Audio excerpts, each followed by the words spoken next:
aksi demo BBM justru menjadi korban penganiayaan ya? Iya, dan ini semacam bom waktu bernama BBM subsidi ini ternyata mungkin akan menjadi bakal ujian berat Presiden Jokowi dan JK untuk tahun pertamanya. Lalu kira-kira sudah siap belum sih masyarakat untuk menghadapi kenaikan harga BBM? Langsung saja kami rangkumkan berbagai macam komentar masyarakat dalam Kopi Pagi. Komentar pilihan Liputan 6 Pagi.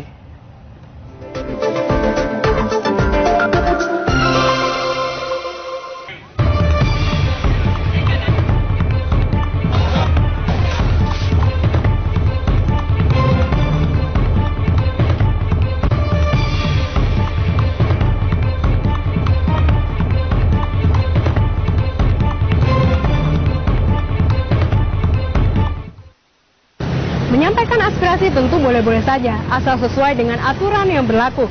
Karena perbuatan anarkis tidak menyelesaikan masalah, yang ada hanya merugikan diri sendiri dan juga masyarakat. Logika dan juga akal sehat seringkali terkalahkan oleh emosi sesaat. Haruskah unjuk rasa yang berakhir anarkis terus terjadi? Bersama saya Debrina Firmasari dan Tugu Prihantoro, inilah Kopi Pagi, komentar pilihan Liputan 6 Pagi.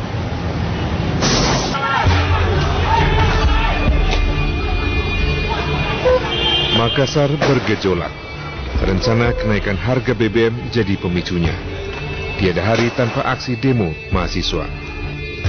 Membakar ban, membawa poster, berorasi, hingga menyegel mobil tangki pengisi BBM. Di lain waktu, unjuk rasa kerap kali berakhir ricuh. Ironisnya, bukan hanya mahasiswa yang melakukan kekerasan, tapi sejumlah oknum polisi pun terpancing. Jurnalis jadi sasaran amuk polisi. Ironisnya, sejumlah fasilitas kampus dirusak oleh polisi.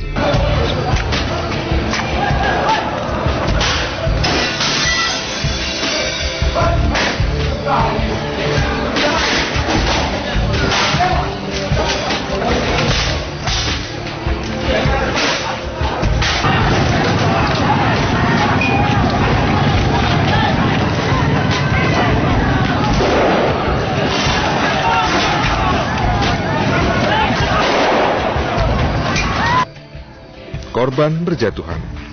Wakapolres Sulawesi Selatan terkena panah pendemo.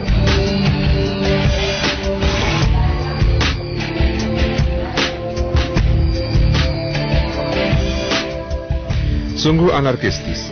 Aspirasi rakyat tak semestinya dicederai dengan kekerasan, balas dendam dan saling serang. Warga pun geram dan mengutuk segala bentuk kekerasan atas nama rakyat yang menolak kenaikan harga BBM. Saya lihat di media selama ini kan demo tersebut merusak fasilitas umum, lalu juga bahkan sampai terjadi aksi pemukulan, baku hantam dengan polisi. Menurut saya itu justru malah semakin merugikan masyarakat ya, masyarakat. Padahal kan aspirasinya baik, tapi penyampaiannya itu menurut saya sangat nggak baik lah. Itu sebenarnya juga kita harus perjelas ya, sebenarnya benar-benar mahasiswa apa bukan, karena juga ada yang ketahuan juga sebagai provokator gitu kan. Jadi di sini memang diperlukan tindakan tegas dari aparat kepolisian, khususnya Polda Sulawesi Selatan, untuk kemudian benar-benar menelusuri itu apakah benar-benar mahasiswa atau hanya provokator yang ingin manas-manasin warga aja untuk kemudian menimbulkan aksi anarkis. Polisinya tuh malah membuat polisi itu jelek, nama dari pihak kepolisian itu jadi jelek, nggak bagus buat dicontoh, apalagi itu yang dirusak fasilitas untuk pendidikan kan, itu fasilitas yang sangat penting. Saya berharap seandainya ada demonstrasi tidak ada yang sifatnya anarkis. Mungkin teman-teman mahasiswa juga bisa mengerem, walaupun kita tahu bahwa mereka sebagai agen perubahan. Nah, harus substantif begitu. Jangan dikedepankan yang sifatnya anarkis, karena ini tidak akan meraih simpati, tapi akan kontraproduktif. Mahasiswa kekerasan juga dilakukan oleh aparat penegak hukum. Banyak kepala geleng-geleng menyaksikan demo yang silih berganti mewarnai tanah air ini. Kenaikan BBM tidak dapat dihindarkan lagi. Lalu bagaimanakah pendapat masyarakat terkait hal ini? Siapkah mereka? Pemerintah belum resmi mengumumkan kenaikan harga BBM. Namun, gejolak sosial sudah mulai terasa di sejumlah daerah di tanah air. Sejumlah warga mulai menyerbu SPBU untuk mengisi penuh tangki bensinnya. Ada kecurigaan situasi ini dimanfaatkan oknum untuk menimbun BBM. Dan selanjutnya dijual nanti pada saat harga BBM telah dinaikkan. Harga sejumlah kebutuhan bahan pokok juga mulai melambung tinggi seiring dengan munculnya wacana kenaikan harga BBM. Namun, Presiden Jokowi nampaknya tetap bersikeras akan menaikkan harga BBM. Alasannya, selama ini BBM subsidi justru dinikmati oleh kalangan atas sebesar 71%. Anggaran untuk subsidi BBM terbesar yaitu 142,8 triliun rupiah.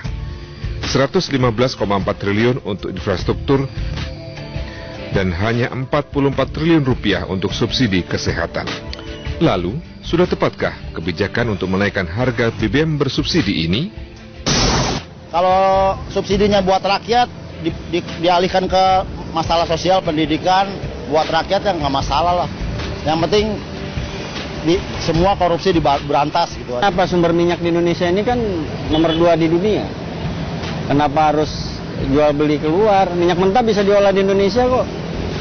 Gitu loh. Jadi manajemen pemerintah ya di Pertamina khususnya itu harus dirubah gitu. Gimana ya, kasihan rakyat kecil kalau BBM ini dinaikin. Kan kasihan rakyat kecil. Jangan deh, mudah-mudahan jangan dinaikin gitu. Yang ke pemerintah kenapa ingin menaikkan gitu? Kalau saya sih memperkirakan itu mestinya turun gitu. Atau paling tidak ya jangan buru-buru dulu. Ini kan tergesa-gesa gitu.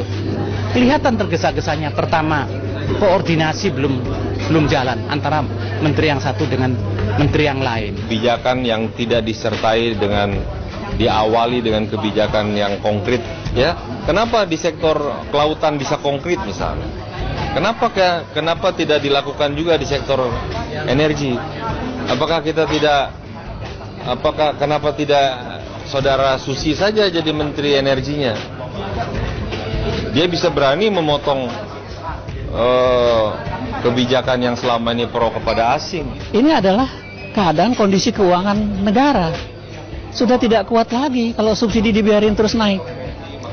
Sudah memakan sampai hampir 30% dari belanja negara, total belanja negara.